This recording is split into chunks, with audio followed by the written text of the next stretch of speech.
Nesse vídeo nós vamos falar de 5 coisas muito fáceis de fazer que comprovadamente vão aumentar muito as suas chances de conquistar os seus objetivos em 2026. Normalmente o que separa as pessoas que conquistam os seus objetivos daquelas que falham nisso são as ações que elas tomam rumo à conquista desse objetivo. Mas na verdade, se você analisar os dados, existem 5 ações relativamente simples e diretas que você pode implementar para aumentar as probabilidades a seu favor. A propósito, eu sou o Thomas, primeiro colocado no concurso de auditor da Receita Federal, e há mais de 10 anos que só o que eu faço é pesquisar sobre técnicas, estratégias de estudo e aumento de produtividade. Podem chamar essas 5 ações de hábitos, hacks, macetes, não importa. Elas não vão tomar muito do seu tempo e vão aumentar significativamente as chances de você conquistar os seus objetivos ainda esse ano. Se você não estiver implementando nenhum desses hábitos ou alguns desses hábitos, eu vou te apresentar algumas formas bem fáceis e práticas de evoluir e que você vai poder colocar em prática assim que finalizar esse vídeo. Antes de colocar o primeiro ponto que você deve implementar, eu gostaria de colocar um trecho desse vídeo de um cara chamado Jim Rohn, que foi uma das maiores referências de sucesso em todas as áreas da vida de que se tem registro. Porém, aos 25 anos, ele estava ferrado e falido. E ele fala de um encontro que mudou a vida dele com um cara chamado Mr. Shoaff, que depois veio a mentorar o Jim Rohn. Not long after I met Mr. Shoaff, we're having breakfast one morning. Mr. Shoaff said, "Mr. Rohn, now that we've gotten acquainted, we know each other fairly well," he said, "maybe one of the best ways I can help you," he said, "let me see your current list of goals. Let's go over them and talk about it." And I said, "What? I don't have a list." He said, "Well, Mr. Rohn, if you don't have a list of your goals," he said, "I can guess your bank balance within a few $100s," which he did. And that got my attention. I said, "You mean my bank balance would change if I had a list of goals?" He said, "Drastically." So that day I became a student of setting goals. Interessante, né? Anote uma lista de objetivos. Eu tô curioso, você tem alguma lista de objetivos anotada em algum lugar? Esse é então o primeiro hábito. Escreva a sua lista de objetivos em algum lugar. Agora você poderia pensar assim, não é possível, Thomas. Isso é papo de guru de desenvolvimento. Não é possível que uma ação tão simples e prática e tão básica como escrever os meus objetivos numa lista vai realmente aumentar tanto assim a minha chance de conquistar meus objetivos? Será que existe na ciência alguma coisa que possa comprovar isso? Então dá uma olhada nesse estudo conduzido pelo Departamento de Psicologia da Universidade Dominicana da Califórnia, cujo título é O Impacto do Comprometimento, Responsabilidade e Objetivos Escritos na Conquista dos Objetivos. E esses caras estavam testando basicamente o seguinte: escrever os meus objetivos comparado com não escrevê-los aumenta a minha chance de conquistar esses objetivos? Basicamente, eles colocaram um gráfico em que mostravam a média de objetivos conquistados por 2 grupos de indivíduos, aqueles que não anotavam seus objetivos e aqueles que anotavam. Essa foi a média de objetivos conquistados por aqueles que estabeleceram seus objetivos, mas que não os escreveram em nenhum lugar. E essa foi a média de objetivos conquistados por aqueles que estabeleceram objetivos e que anotaram esses objetivos. Os pesquisadores concluíram que se você anotar os seus objetivos, você tem aproximadamente 42% de chances a mais de conquistar esses objetivos. E aí, cara, eu não sei você, mas se eu pudesse aumentar em 42% a chance de conquistar os meus objetivos pelo simples fato de anotar eles, muito provavelmente eu faria isso, porque é uma coisa que não leva tempo. Ainda mais você, que provavelmente é concurseiro e que não pode se dar ao luxo de ter muitos objetivos diferentes. Mas você pode estabelecer e anotar metas referentes a desenvolvimento de estudos, frequência de atividade física e tempo de qualidade com a sua família. Que tal? Claro que isso é só um exemplo, tá? Fica a seu critério quais objetivos você vai seguir. Por isso que a sua primeira estratégia para conquistar os seus objetivos é simplesmente anotar esses objetivos. Não importa muito aonde você vai anotar, se é num pedaço de papel, Google Forms, Google Docs, planilha Excel, Word, desde que você consulte esses objetivos de tempos em tempos. Eu, particularmente, tenho uma planilha em Excel em que eu anoto os meus objetivos para o ano. São poucos objetivos que eu tenho, é verdade, porque eu descobri há um bom tempo que se você quer ser uma pessoa bem-sucedida, você não pode ter muitos objetivos. Porque, como diria a minha avó, quem muito quer, nada tem. Geralmente aí, ano após ano, a minha lista tem 3 ou 4 metas importantíssimas que eu pretendo cumprir naquele ano. Detalhe, quando eu estudava para concurso, eu já anotava essas metas e todo santo dia eu olhava para elas. Isso me ajudou demais. Só que nessa fase da minha vida, as minhas metas e objetivos eram relativos a um tempo bem menor do que de um ano. Eu costumava fazer metas de 6 meses no início dos estudos, depois passei a fazer metas de 3 meses, depois metas ainda menores. Porque o estudo para concurso ele muda muito pouco nas fases iniciais, mas conforme você vai evoluindo, finalizando disciplinas e adicionando outras, as mudanças começam a acontecer mais rapidamente e o estudo fica muito mais dinâmico. Por isso que metas menores, quanto mais avançado você estiver, é algo que faz bastante sentido para quem estuda para concurso. Vamos agora para a segunda estratégia. Para você entender direitinho essa segunda estratégia, eu preciso explicar rapidamente uma questão sobre o nosso cérebro, mais precisamente o sistema ativador reticular. O sistema ativador reticular é basicamente um aglomerado de nervos na base do seu cérebro que age como um filtro e determina quais são as informações nas quais o seu cérebro vai prestar atenção. Obviamente, no dia a dia, há milhões de estímulos diferentes nos quais o seu cérebro poderia prestar atenção. Então, como que o seu cérebro vai saber em quais deles ele deve focar? É aqui que entra o sistema ativador reticular. Geralmente baseado nos seus objetivos e prioridades, o seu cérebro filtra as coisas que são irrelevantes para esses objetivos e te ajuda a focar a sua atenção naquelas coisas que realmente importam para você. Um exemplo clássico disso seria o seguinte: imagine que você decidiu comprar um trailer. Sabe, aquele caminhão grande ali que você usa para acampar e para viajar? De repente, pelo fato de você ter direcionado as suas intenções para a compra de um trailer, você vai, do nada, começar a ver trailer brotando em tudo que é lugar. E não, caso você esteja se perguntando, não é porque você potencialmente resolveu comprar um trailer que todas as pessoas do planeta resolveram comprar um trailer também. É por causa do seu sistema ativador reticular. Pelo fato de você ter estabelecido que isso agora é uma prioridade para você, o seu cérebro agora ele está mais propício a reparar nos trailers que aparecem no seu campo de visão. Então, a estratégia número 2 para aumentar drasticamente as chances de você conquistar o seu objetivo esse ano é, efetivamente, olhar para esses objetivos toda semana, ou no meu caso, todo santo dia eu fazia isso. O erro número 1 que as pessoas cometem é não estabelecer metas. Erro esse que você não vai cometer porque você está assistindo esse vídeo. O erro número 2 acontece com as pessoas que até estabelecem metas, mas elas não escrevem essas metas em lugar nenhum. E o erro número 3 acontece quando você estabelece metas,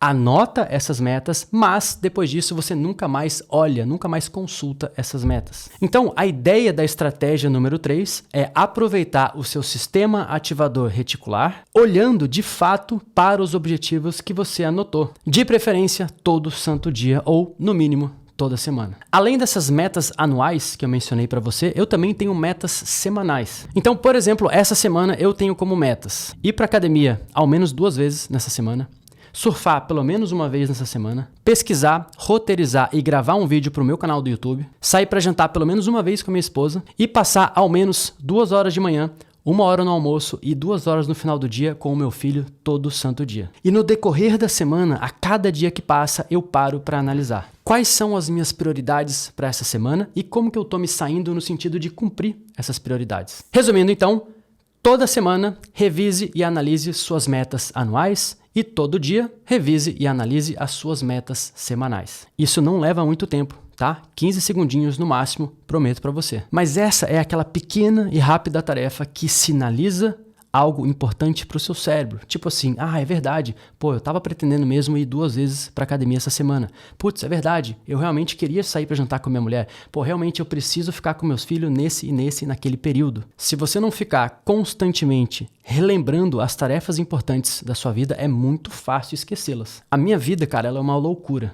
Eu sempre fico muito preocupado com o que está acontecendo no momento, com os incêndios que eu tenho que apagar, com os imprevistos que podem acontecer, que se eu não pegar pelo menos uns 15 segundinhos no meu dia para relembrar aquelas metas que realmente importam para mim, certamente seria muito mais difícil cumprir. Sorte minha que eu já automatizei esse processo, eu já faço sem pensar essa conferência de metas. E como eu disse, é super importante, não é à toa que existem vários estudos sobre isso. Vamos agora então para a terceira estratégia, e aqui eu posso citar uma meta-análise que reuniu vários estudos com quase 20 mil participantes. E os autores dessa meta-análise chegaram à conclusão de que uma estratégia que você pode colocar em prática para aumentar a probabilidade de conquistar os seus objetivos é monitorar o seu progresso. No meu caso, na análise quase diária que eu faço dos objetivos anuais que eu tenho, eu sempre me faço a seguinte pergunta: quais eram mesmo as minhas metas anuais e como que eu tô indo no sentido de conquistar e cumprir essas metas? Nessa parte em que eu me pergunto como que eu tô indo, ela me encoraja a monitorar o meu progresso. E todo dia, quando eu vou analisar as minhas metas da semana, eu também me pergunto quais eram as minhas prioridades para essa semana, como que eu tô indo no sentido de cumprir essas prioridades. Por isso que para os alunos da minha mentoria, toda semana eu envio um relatório semanal de avanço e desempenho, para o aluno poder visualizar quantas horas ele estudou durante a semana, quantas páginas ele leu, quantas questões ele respondeu, qual foi o índice de acertos e, principalmente, quão fiel ele foi às metas que ele mesmo se propôs a fazer. O que os estudos sugerem é que as pessoas que dedicam uma parte do seu tempo, uma fração do seu tempo para monitorar o seu desempenho e o seu progresso, têm uma chance consideravelmente maior de conquistar os seus objetivos. Por isso que a terceira estratégia é monitorar o seu progresso. Repito, super fácil, super simples, super rápido. Se você não está monitorando o seu progresso rumo aos seus objetivos, você está deixando muita coisa na mesa. Vamos para a estratégia número 4, que vem de uma psicóloga chamada Gabrielle Oettingen, não sei se é assim que pronuncia o nome dela, e é chamada de contraste mental. Contraste mental é uma ideia em que você basicamente visualiza algo que você quer no futuro, mas não é só sobre visualizar o resultado. Os estudos demonstram que pessoas que gastam tempo visualizando a ideia de já ter conquistado um objetivo são menos propensas a conquistarem de fato esse objetivo. Mas se por outro lado você se visualizar conquistando um futuro objetivo e ao mesmo tempo fizer um contraste com os obstáculos que você pode enfrentar no processo, isso é o que se chama de contraste mental. E essa psicóloga chamada Gabrielle Oettingen bolou uma estratégia bem simples e eficaz chamada de método WOOP, que em inglês quer dizer desejo, resultado, obstáculo e plano. The special thing about WOOP is something people can integrate in their daily life.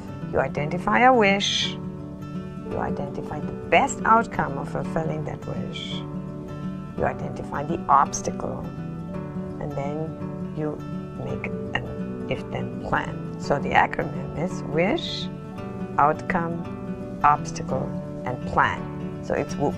A parte do desejo e do resultado é basicamente quando você está definindo os seus objetivos. Mas a parte mais interessante desse método WOOP, na minha opinião, é a parte do obstáculo e do plano. Afinal, você está visualizando os obstáculos que podem aparecer no seu caminho. Você está antecipando esses problemas. Vamos supor que eu esteja começando a estudar para concurso e os meus objetivos para os primeiros 6 meses seja concluir as 6 matérias mais importantes para a área para a qual eu estou estudando. Quais são os obstáculos que poderiam aparecer no caminho? Pode ser falta de tempo, pode ser o fato de as matérias serem mais complicadas do que eu havia imaginado no início, pode ser falta de constância. Então, o último componente do método WOOP é o plano. Qual é então o meu plano para cada um desses obstáculos, caso eles apareçam no caminho? Bom, no caso de falta de tempo, eu posso, por meio de um planejamento rígido, blindar 4 horas do meu dia e dedicar isso exclusivamente aos estudos. No caso de algumas matérias serem maiores ou mais complicadas do que eu tinha previsto,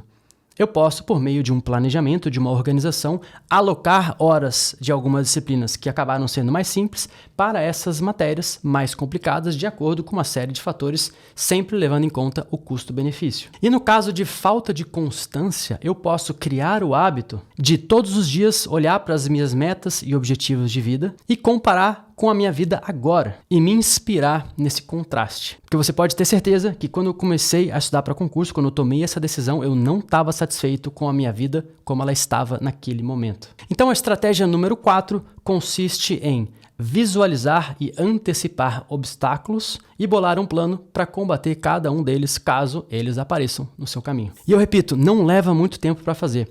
Cada vez que você colocar um objetivo na mesa, gasta uns minutinhos e pense o seguinte: quais são os obstáculos que podem aparecer no meu caminho? E nesse caso, quais são os planos, as abordagens que eu vou implementar para contornar cada um desses obstáculos. De acordo com as pesquisas, isso também vai aumentar consideravelmente as chances de você conquistar os seus objetivos. A quinta e última estratégia consiste em linkar os seus objetivos com uma identidade. E essa estratégia é muito importante, eu já mencionei em diversos vídeos meus. Olha só esse estudo aqui, conduzido inclusive pela Carol Dweck, autora do livro Mindset, que é um dos livros mais legais que eu já li. O estudo era sobre votos. Para um grupo de pessoas foi perguntado: você irá votar nessa eleição? Para outro grupo foi perguntado: você será um votante nessa eleição?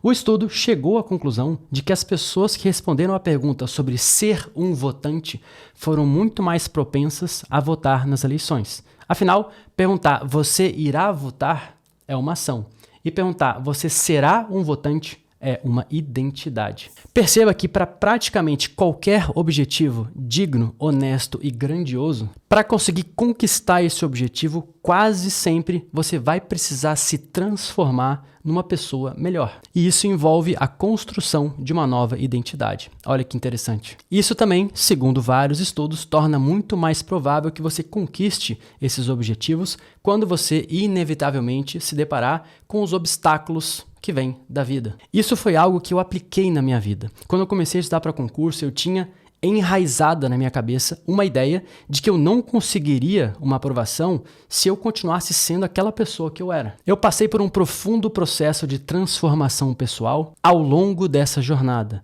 E eu fui gradativamente criando consciência disso. E eu não tenho dúvidas de que eu sou uma pessoa muito melhor hoje do que quando eu tinha ali 23 anos e estava vivendo a vida no piloto automático. Sem a coragem de tomar decisões importantes e sustentar essas decisões pelo tempo necessário. Por isso eu gostaria de citar o James Clear, autor de um dos meus livros preferidos também, Hábitos Atômicos. A maior forma de motivação intrínseca ocorre quando um hábito se torna parte da sua identidade. Uma coisa é dizer, eu sou o tipo de pessoa que quer isso. Outra, bem diferente, é dizer, eu sou o tipo de pessoa que é isso. Se você se definir como um procrastinador, existe uma grande chance disso se tornar realidade para você. Se você se definir como uma pessoa estudiosa, responsável, disciplinada, dedicada e que pensa no futuro, existe uma chance muito maior de você ser consistente na manutenção dessa identidade. Se você incorporar as 5 estratégias desse vídeo, que é algo que eu espero que você faça, porque são simples, práticas e rápidas de aplicar, ainda existe um grande erro que você pode cometer, que é estabelecer objetivos demais para a sua vida. Isso é muito nocivo. E se tem uma coisa que as pessoas bem-sucedidas têm em comum, é que elas são muito boas em um número relativamente pequeno de coisas e estrategicamente medíocres num número maior de coisas. Porque, como diria o filósofo Sêneca, nenhum vento sopra a favor de quem não sabe para onde quer ir. Se você gostou desse vídeo, se você acha que ele te ajudou de alguma maneira a enxergar algumas possibilidades simples e práticas para aumentar as chances a seu favor de conquistar os seus objetivos, eu peço encarecidamente do fundo do meu coração que você se inscreva no meu canal e que você curta esse vídeo para me ajudar a continuar a produzir vídeos, para ajudar você a conquistar um futuro melhor para você e para sua família. Muito obrigado, um grande abraço e até o nosso próximo vídeo.